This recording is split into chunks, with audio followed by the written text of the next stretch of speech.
Hello, my name is Kimberly, and I'm joined here today with Liesl Richardson, who is a Daphne trainer, which is a course delivering training for type 1 diabetes.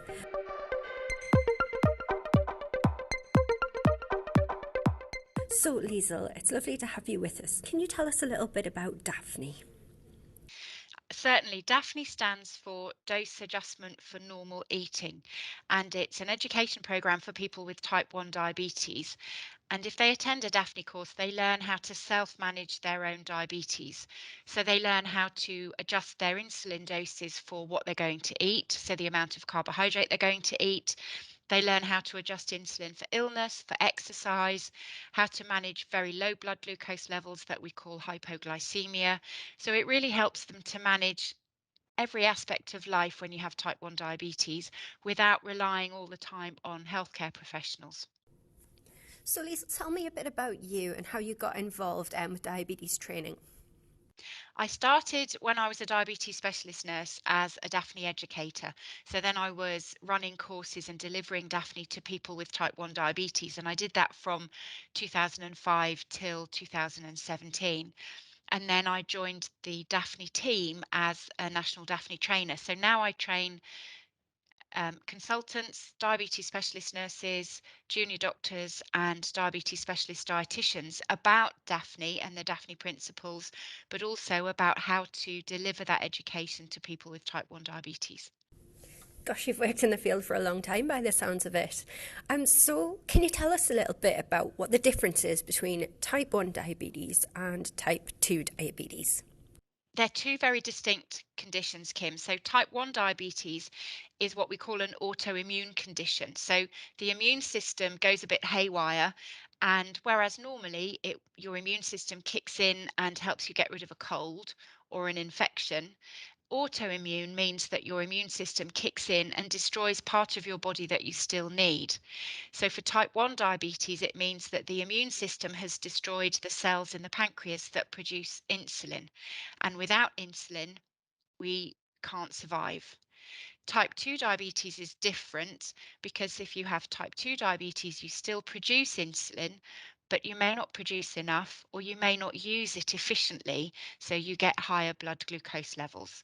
And that's often, but not always, associated with a lifestyle where you're not very active or where you may be overweight.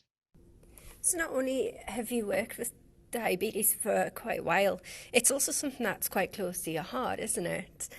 Tell us a little bit about your family history and your connection to diabetes. Certainly, I had a great aunt, Auntie Sissy, who unfortunately I never met because I think she would have been quite a spectacular person to meet.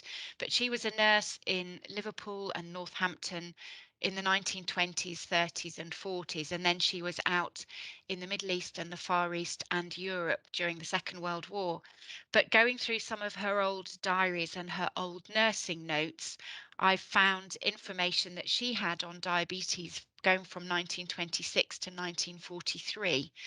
And her experience of diabetes and looking after people with diabetes is completely different from mine. And your great aunt Sissy, she kept notes about caring for people with diabetes at the time. Can you let us know a little bit about the things she wrote about? Well, the first one I found was a very tiny notebook, and in all the pages, there's only one side of paper about diabetes, and that's diabetic diets. And it talks about how to limit somebody's calorie intake to keep them alive. And this is from the early 20s. So it was a 2 week diet, and it started out on day one, 76 calories in the whole day. That gradually worked up by the end of day seven to 700 calories. Then they'd have a day off with no food at all. So they'd fast for the whole day. And then they'd gradually work up to about 2000 calories a day. And then they'd go right back to the beginning. So they were really having a starvation diet to try and control their blood glucose levels until they died because there was no insulin available at that stage. So, especially young children, there are comments that the younger you get it, the worse the outlook. And we know that type 1 diabetes occurs more in younger people than it does in older people. So, that reflects what we know now, but what they didn't know then. 76 calories a day. Yes, and the most it went up to was about 2,000 calories a day, and then it went right back again to start the process again. So it's like a 2-week rolling diet program of increasing calories, fasting days intermittently, and then back to 76 calories again. So, as a diabetes nurse today, what do you make of that?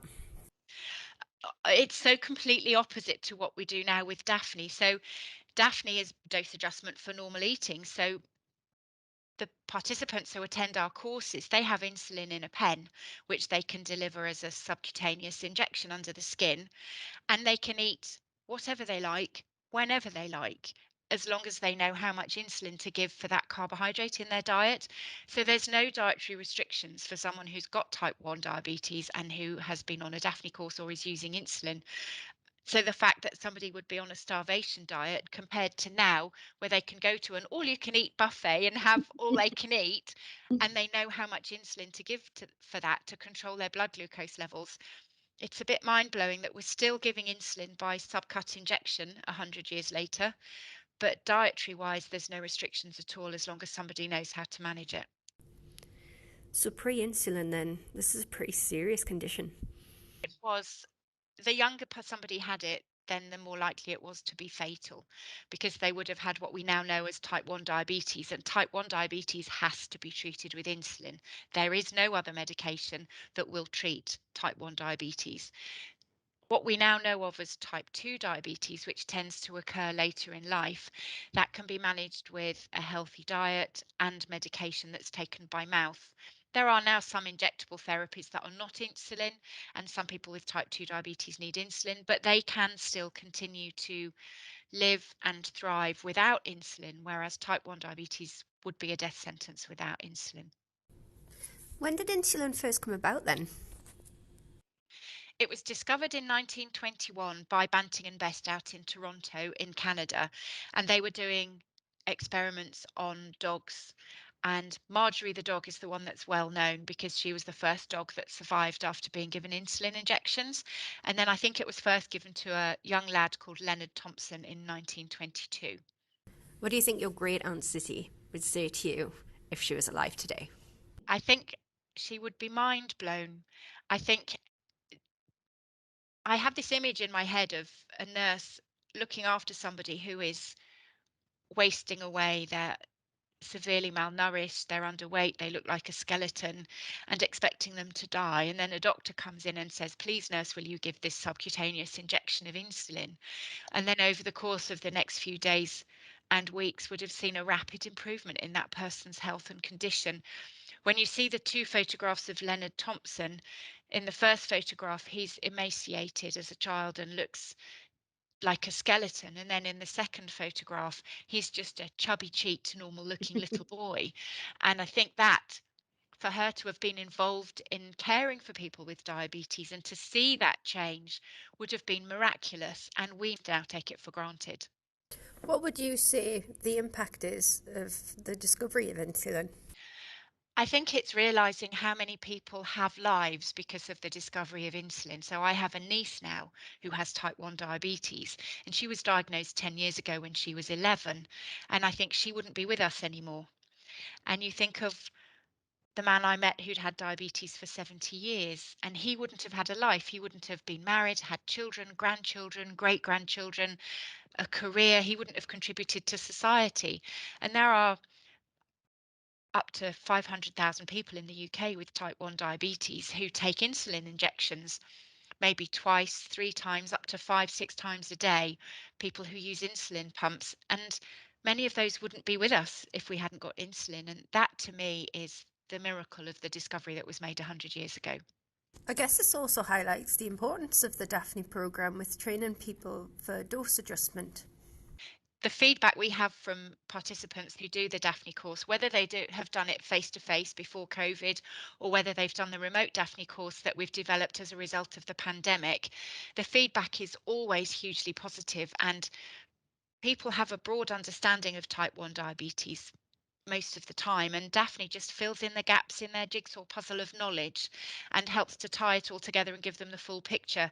And the feedback is always positive, and we have comments like, It's changed my life. I now control my diabetes. It doesn't control me. Somebody said to me once, if I win the lottery, Daphne can have every penny of it because everyone with type 1 diabetes should have the chance to do this. So to know that we have a therapy that keeps people alive and then a therapy that they can self manage so they can be independent with their diabetes care is a huge advantage in the 21st century. I think as well when you talk about the 21st century, when you think about COVID, that you've had to deliver your Daphne courses remotely rather than face to face. How has that been? That's been a huge learning curve for me and Sally Woolgar, my colleague, who's also she's the lead national Daphne trainer, just to develop something that we didn't have any